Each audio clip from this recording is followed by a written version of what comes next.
Only Following Orders, written by Cantuno. The story you are about to read is one that has been, for the last 70 years, left to wither in the hearts of those who recall it. Of the 12 of us present that day, only I remain, and my own end is rapidly approaching. I write this tale with shaky hands, solely in order to console myself in my final moments, and I hope anyone who may discover this document will refrain from passing judgment upon me or my comrades until the end. I distinctly recall sitting in a tent with my fellow soldiers just outside of Berlin, paddling around a shortwave radio and listening to the trials of our nation's greatest foes. They feigned insanity, pled guilty, gave harrowing accounts of every detail and every single crime committed by their hand or under their watch.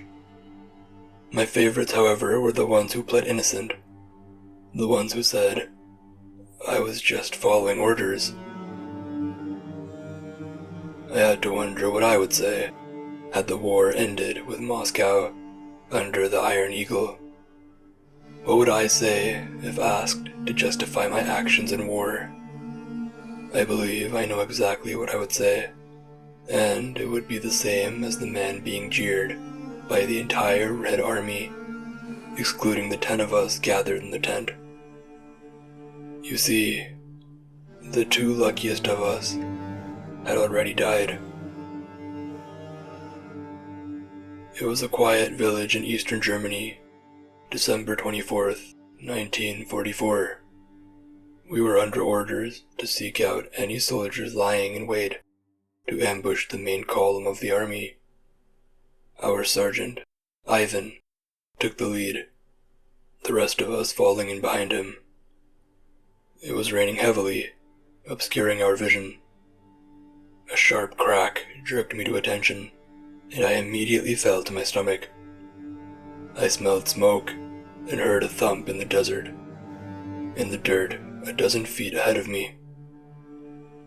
The sound of gunfire roared in my ears as we returned fire. We had no idea where the shot had come from, so each among us took our best guess and fired in that direction. We knew we would not hit the shooter, but we had hopes to scare him off.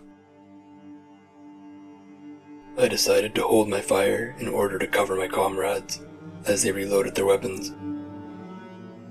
When the gunfire stopped, I watched carefully the nearby houses. A quick movement by the roadside fence caught my eye, and I quickly shot off a couple of rounds at the dark mass. At least one of my shots must have landed, because whatever it was fell to the ground unmoving. By now, my fellow soldiers had finished reloading, and so I ejected my magazine and slid a new one in its place. We were still for some time, waiting for the returning fire. When it never came, Ivan came up to a crouch and quietly walked over to the corpse. He felt the pulse, and then returned to us. "Yes, we got him," he said.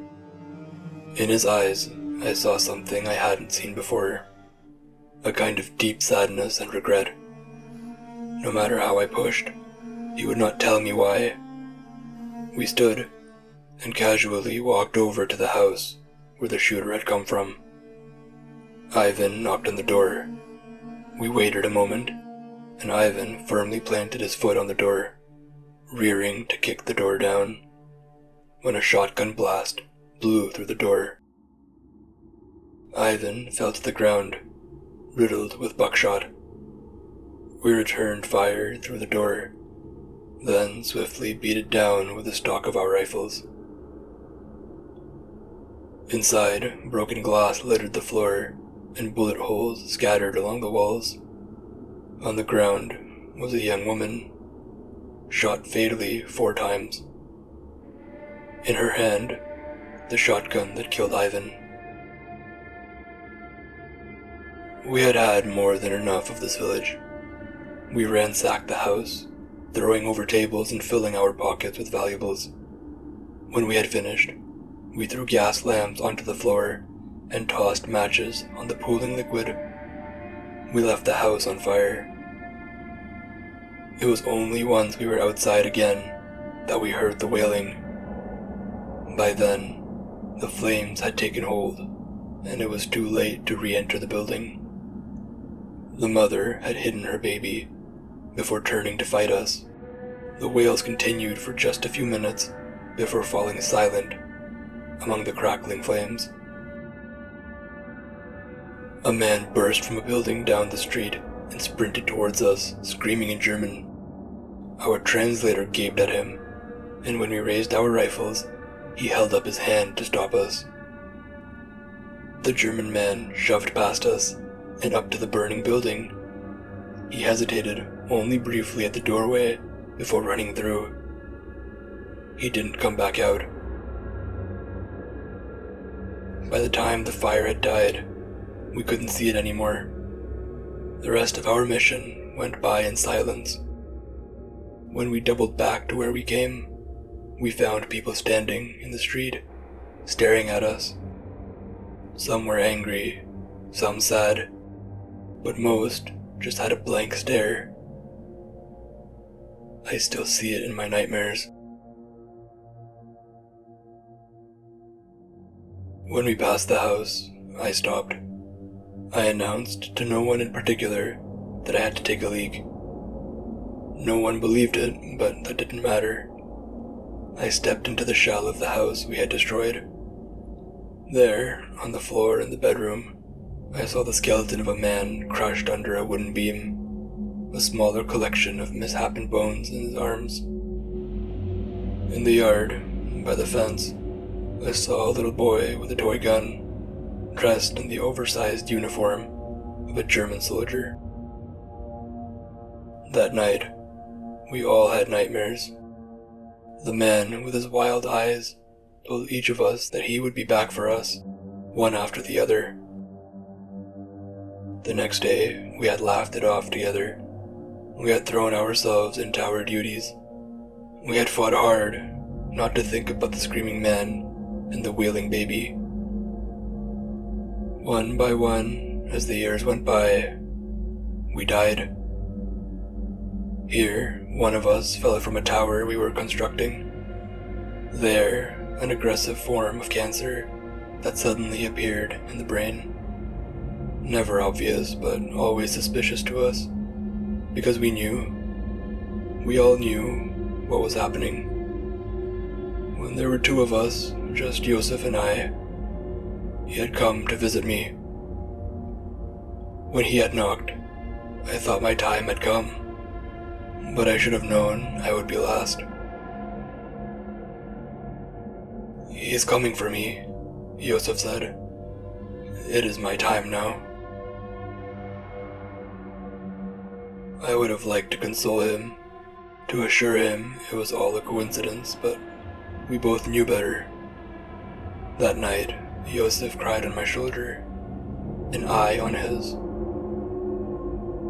"I'm so sorry," he had sobbed. "I didn't know." The next day, he shot himself in his apartment. That was 1 week ago, and now it is my turn. I know he is coming. Every night in my sleep, he gazes into my eyes and smiles. Every night he smiles wider. Last night, he began to speak. Quietly, so quiet I cannot hear any of what he says, other than make out that he is speaking.